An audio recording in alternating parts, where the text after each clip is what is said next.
tèmi alálùbáríkà, ẹ̀yin tèmi ọlọ́pẹ́, ẹ̀yin tèmi aláyọ̀. Mo kí everybody, mo kí ọkùnrin, mo kí obìnrin. Thank you for always watching me. Yes, fídíò yìí tó bá jẹ́ pé TikTok lẹ ti ń wò, full video wà lórí YouTube. Ṣé mọ̀ pé lórí TikTok ẹ̀yin ò kí ń fẹ́ full video.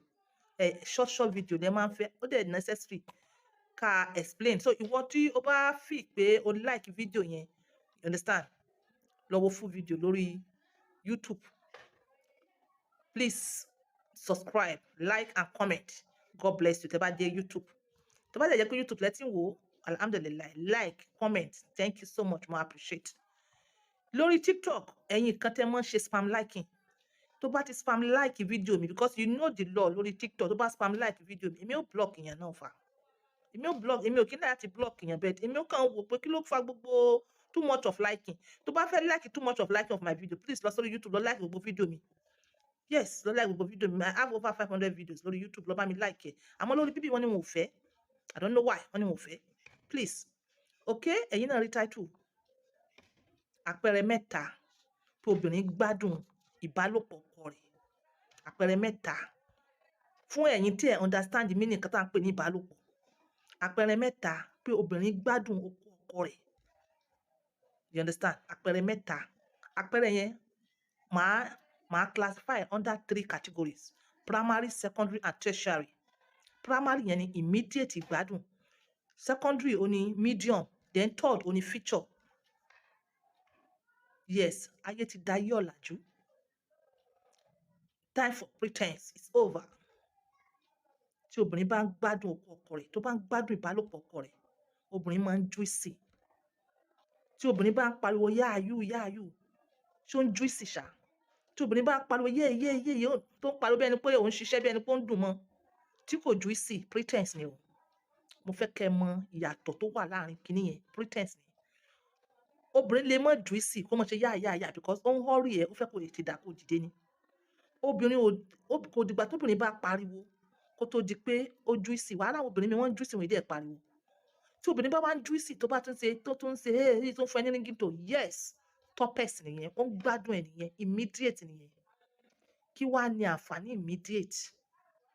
Secondary ńkọ́, third ńkọ́? Àwọn ọlọ́pọlọ ni mò ń bá sọ̀rọ̀. Mo fẹ́ kí àwọn ọlọ́pọlọ kí wọ́n open brain wọn wide, kí wọ́n mọ nǹkan tí mò ń sọ. Primary ìbálòpọ̀ wà tọkọ ẹ súnmọ́ra yín, ẹ ṣeré ìfẹ́, ó gbé ẹ débẹ̀, ó ṣe necessary thing tó yẹ kó ṣe, ó mèrè yẹn ṣe, kò í ṣe onígìràgìrà, ó dẹ̀ nífẹ̀ẹ́, ó náà nífẹ̀ẹ́, ó bẹ́ẹ̀ ṣeré pé ó dẹ̀ juicy. Primary pé obìnrin gbádùn ọkọ rẹ̀ nìyẹn, primary nìyẹn. Secondary bẹ̀ ni pé tá a bá ṣeré ìfẹ́ yìí tóbìnrin juicy, ó easy fún àtọ̀ láti wọlé, ó easy fún àtọ̀ máa wọlé, oyún máa dé.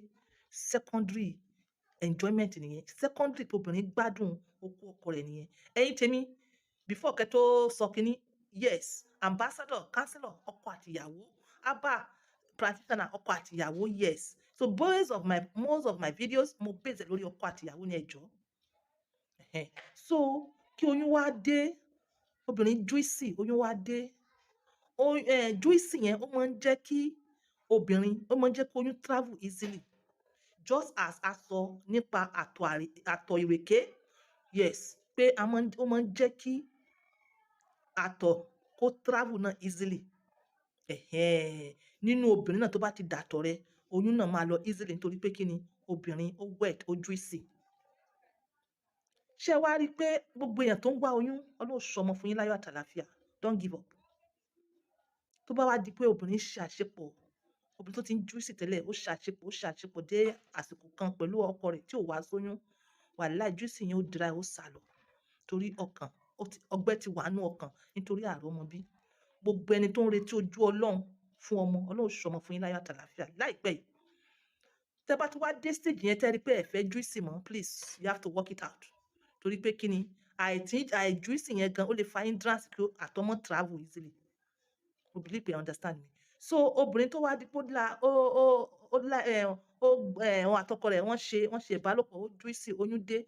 Ṣé o pé ọkàn rẹ̀ ti wà relax? Ọkàn rẹ̀ ti wà relax, inú rẹ̀ ti dùn. Irú àwọn obìnrin yẹn wọ́n tún máa ń gbádùn ọkọ sí ni. Wọ́n tún máa ń gbádùn ọkọ sí. Irú àwọn yẹn tára wọn bá relax, tí ọkọ nífẹ̀ẹ́ wọn táwọn náà nífẹ̀ẹ́ ìbálòpọ̀ ọkọ wọ́n tún mọ juicy sí ni. Ẹ̀yin kan wá sọ fún mi pé obìnrin tó ti wọ menopause ńkọ́ nítorí tá lákọ̀ọ́kọ́ tí mo sọ yẹn pé bóyá àwọn obìnrin kò kí ń juicy nítorí ó ti wọ menopause. Obìnrin tó enhance òun ló dry. Obìnrin tó enhance is about all enhancement. Yes, enhance ara rẹ̀ kó lè mọ juicy like ó dùn. It's sweet. Ẹgbẹ́ náà it's sweet.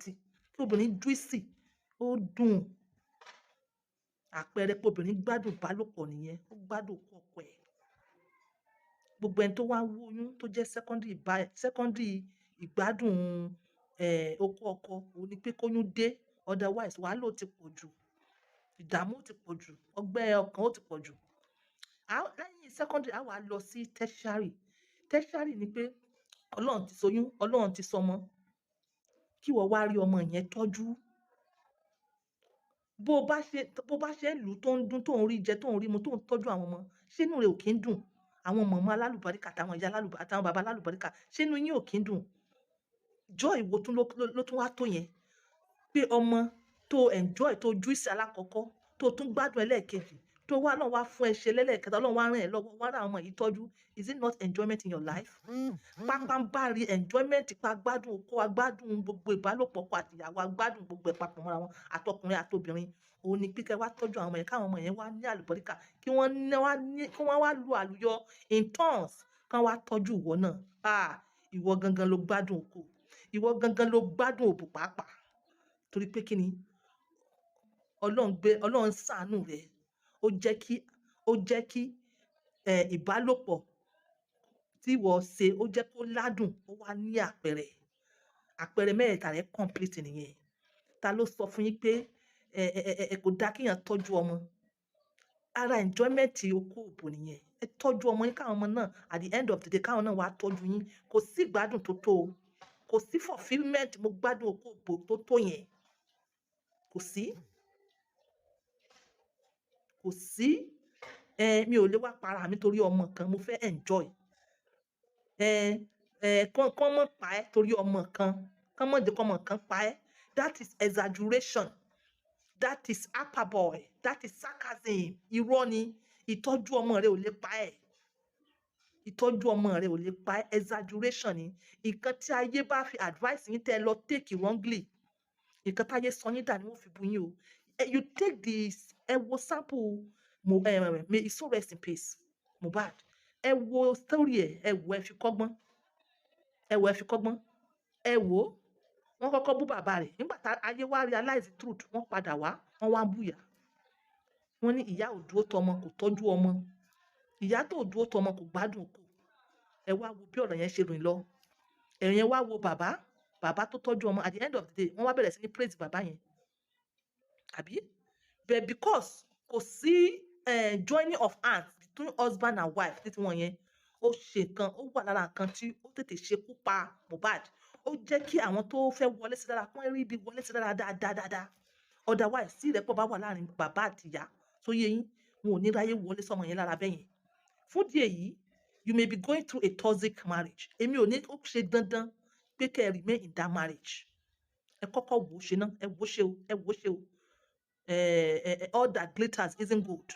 All that glitters isn't good. Even out there, all that glitters isn't, even another relationship, another husband, another wife, all that glitters isn't good. Ẹ wò ó ṣe. But lẹ́ni kẹ́ ẹ remain inú toxic marriage. But tẹ́ ẹ bá walk out of those toxic marriage, ẹ má gbàgbé àwọn ọmọ. Ẹ tọ́jú àwọn ọmọ yín. Ẹ tọ́jú ọmọ rẹ. Kí ni àǹfààní pé o lọ fẹ́ bàbá olówó? Ìwọ ń jẹ chicken, ọmọ rẹ ń rìn káàkiri. Kí ni àǹfààní? Ìwọ ló gbádùn okó.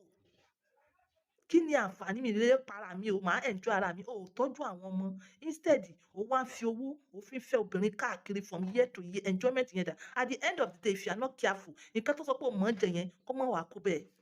Ẹ tọ́jú àwọn ọmọ. It is your lasting enjoyment. Òun rí ọmọ rẹ tọ́jú. Kò pọn dandan pé owó yẹn gbọdọ̀ pọ̀. Ìwọ̀nba tó ní, jẹ́ kí wọ́n mọ̀ pé this is what I have, this is what I can give. Jẹ́ kí wọ́n mọ̀ pé wọ́n tó wà responsible bàbá ni. Tó bá gba ẹ̀kọ́ òdì, wọ́n fi bú ẹ lọ́jọ́ ọ̀túnla. Pápánbárì tí ọkùnrin bá ń gbádùn ẹ̀, he will ask for you. He will ask for more. Maybe not that day, but kò ní pẹ́ púpọ̀. So tẹ́ bá rí ọkùnrin tó sábà béèrè, ọkùnrin tó gbádùn ẹ̀ nìyẹn. Kì í ṣe pé ọkùnrin náà juicy o. kò é dẹ̀ ṣe pé ọkùnrin náà yàtà o, kì í sì ṣe pé ọkùnrin sọ pé oh my god o, kì í sì ṣe pé ọkùnrin sojú báyìí o, gbogbo ẹ̀ lọkùnrin ṣe. Yes, ṣóyé yín, but the most important ni pé tó bá gbádùn ẹ̀ you ask for more, ṣóyé yín. So bẹ́ẹ̀ tí wo obìnrin tí ọkọ rẹ bá ń béèrè ìwọ náà ẹ̀tọ́ rẹ náà ni kí wọ́n náà béèrè once in a while. Mi ò ní kó lo gbólóhùn, mọ́ lo gbólóhùn, action, mo ti sọ action. Kí ni ẹsẹ̀ rẹ ń ṣe? Kí ni ètè rẹ ń ṣe? Kí ni ọwọ́ rẹ ń ṣe? Mọ́ lo gbólóhùn.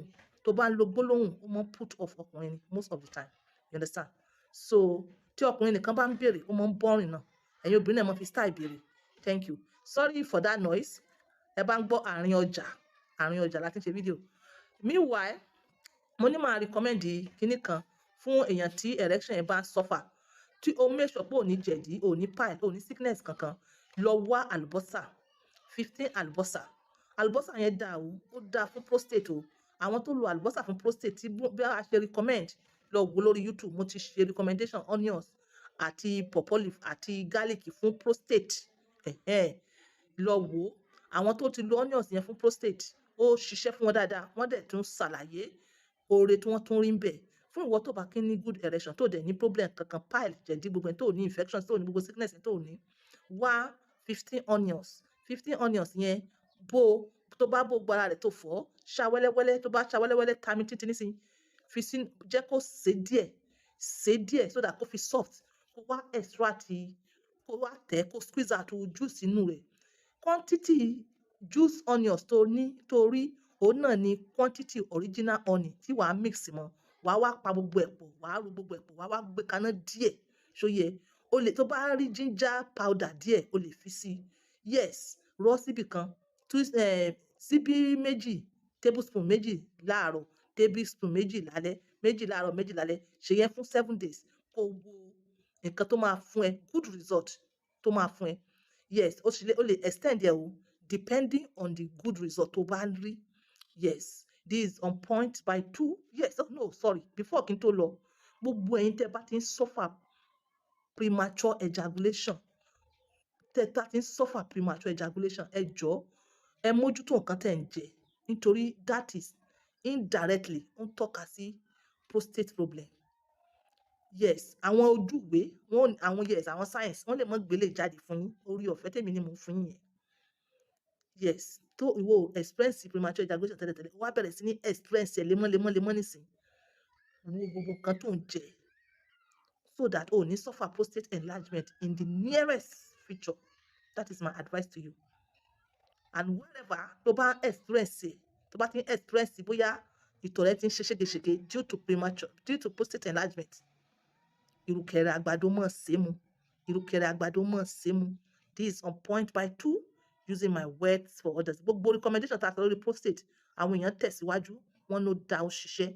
Nǹkan náà mo tún mú wá fún yín, mo ti sọ bẹ́ẹ̀ náà níjọ́ wo náà. Bye for now.